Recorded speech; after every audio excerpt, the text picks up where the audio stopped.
sei qui con me. Questa stanza non ha più pareti, ma alberi.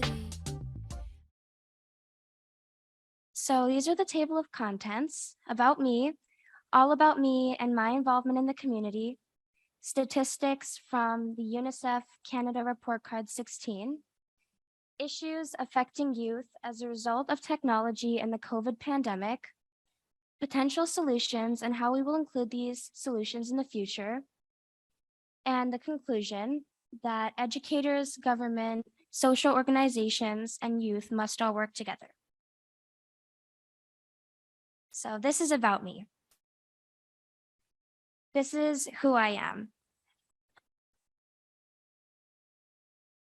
My name is Marigold Mioc. I'm 13 years old and I live in Calgary, Canada. I am very active and involved with volunteering and human rights. I am incredibly passionate about education. I wrote a policy for the provincial government for continuing education to help people who are struggling to return to school with a supportive housing community hub model. I believe that education is the key to ending poverty. I've worked with Engineers Without Borders in Calgary on the Sustainable Development Goals and met with members of Parliament in 2019 to share my voice as a young person. I became involved in community service and advocating for human rights at the age of 5. Malala has been the main inspiration to me. She shows that young people have the power to make a difference in the world.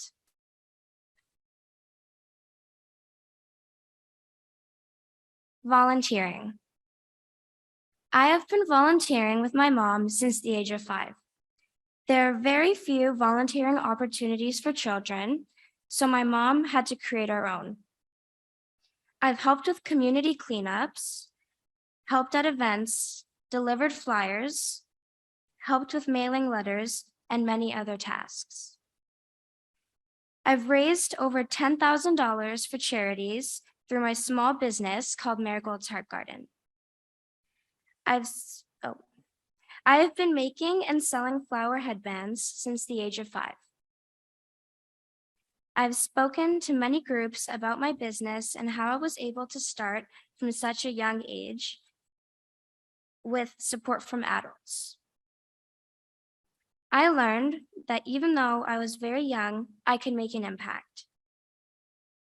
With the funds, I helped to sponsor a family from Syria by donating $6,000 in a group of 5 sponsorship. I supported a student for a couple of years in high school in Kenya and have donated goods and money to many local agencies and charities. Currently, I frequently volunteer with Love with Humanity, an organization that runs 24-hour outdoor food and clothing banks. Giving back is very important as it helps to develop empathy. Volunteering allows you to be part of a caring community and helps to give a sense of purpose and meaning to your life. 100. In 2019, I attended the 100 Innovation Summit as an International Youth Ambassador delegate. There were 7 youth ambassadors attending from all around the world, as well as local ambassadors. The Helsinki Youth Council also joined. The 100 Innovation Summit is a 3-day celebration of the world's 100 most inspiring and innovative education innovations and includes talks, workshops, and discussions. 100 is a not-for-profit organization which seeks and shares inspiring innovations in K-12 education. I was involved for 2 years and was able to share my voice on what was important to me and in education and in the classroom. In 2020, I created a video about the UN Convention on the Rights of the Child for my fellowship project. United Way. Last year, I joined the United Way of Calgary team as the very first youth ambassador. I participated in the Design Jam for Youth Wellness project, which was held over 4 half-day sessions. I was brainstorming ideas with other young people aged 12 to 18 about current mental health issues and potential solutions. One Girl.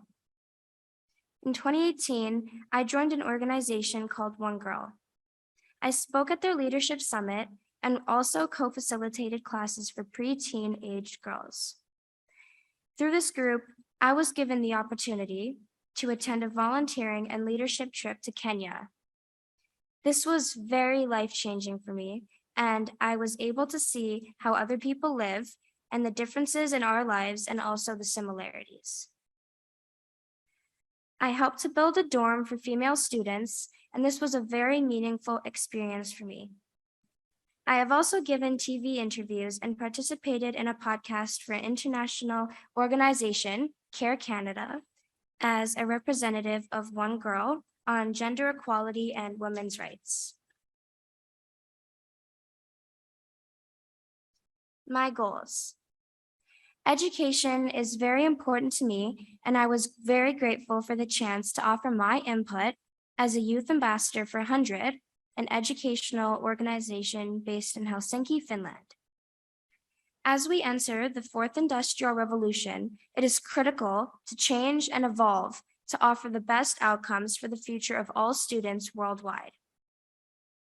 I also strongly believe in students learning about positive mindset, coping skills, and character development.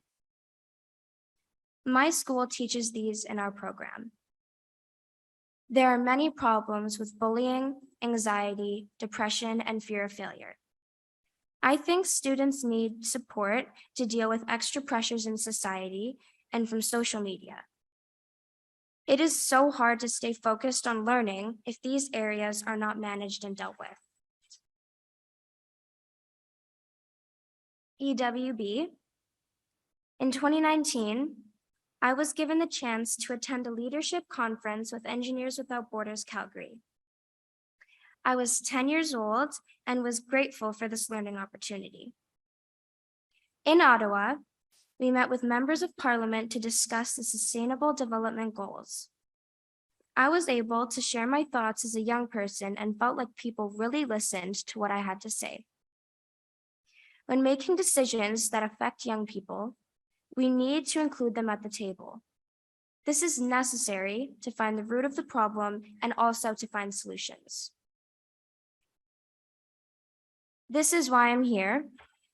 I'm here to establish a well-rounded discussion between the teachers and the students, to share my input as a youth growing up in this new generation, and to learn through sharing ideas and collaborating.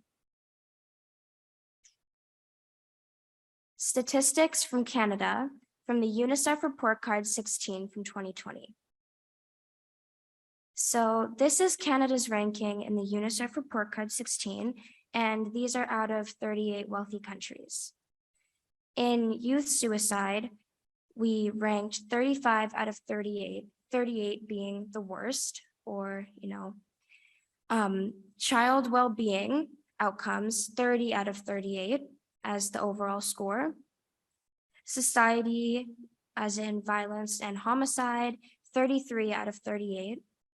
Bullying and social skills, 23 out of 38. Relationships and family support, 27 out of 38. And mental well-being and life satisfaction, 28 out of 38. These results were very shocking to me, and I thought that, we would score better. So that's just the rankings there. So these are some issues that are affecting young people in my generation. These are factors affecting youth well-being. A lack of supports, including poverty, lack of community support, lack of funding for programs, lack of job opportunities, lack of family support, and poor government policies. Societal factors, being bullying, violence, pressure to succeed, racism, inequality, and social media. Now, what will improve childhoods? We can invest more in equalizing public policies such as income support, early childcare and education assistance, school nutrition, parental leave, and programs for First Nations children. We will involve youth in discussions by involving youth in decision-making through youth councils and town hall meetings. We can make a national commissioner or youth advocate, and we can connect youth with members of parliament so they can share their concerns. We can stay accountable by setting a baseline for parliaments and legislatures to measure progress for all students, publish a children's budget that tracks spending on children and the outcomes, and ensure youth are given a priority consideration in decisions through child impact assessments. Get youth involved in the community by creating more volunteering opportunities, creating leadership programs, creating more youth clubs and before and after school programs, creating resources for families living in poverty, and creating mentorship programs.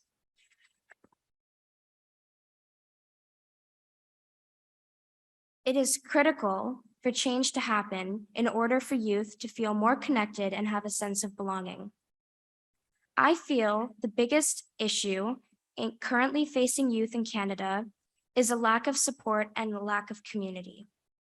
I believe that new policies and more targeted funding for programs can help the youth in Canada. There is a mental health crisis and more supports are critical. Poverty, lack of supports, and other factors lead to violence and a high teen suicide rate. Peace building starts with having a community and a sense of belonging, having security and having your needs met. Without this foundation, Canada will not be able to provide the best opportunities for a healthy childhood in all aspects. Impact of technology on mental well-being and connection. Loss of humanity, feelings of isolation, loss of connection, loss of empathy, and loss of social skills. The impacts of COVID on mental health. Excessive reliance on phones and computers, a massive increase in youth mental health issues, a major increase in suicide attempts and hospital visits, and social isolation due to little to no social contact. Solutions. These are some potential solutions that I thought of. We can include volunteering opportunities in school, as many children may not have the chance to do this outside of school. Before and after school clubs and programming.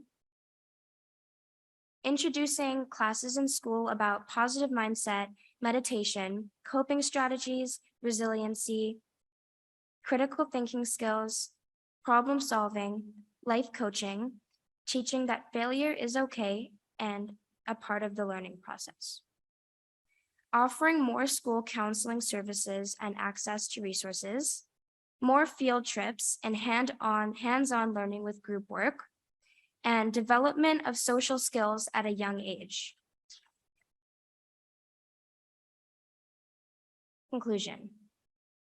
Educators, governments, social organizations, and young people must all work together and collaborate to find and implement these solutions to these emerging issues from a new society. Youth must have a seat at the table, as we are living in a completely different world than in the past generations. We must be able to speak and be heard about the unique challenges we are experiencing, and we need your help to problem solve and find answers. Thank you.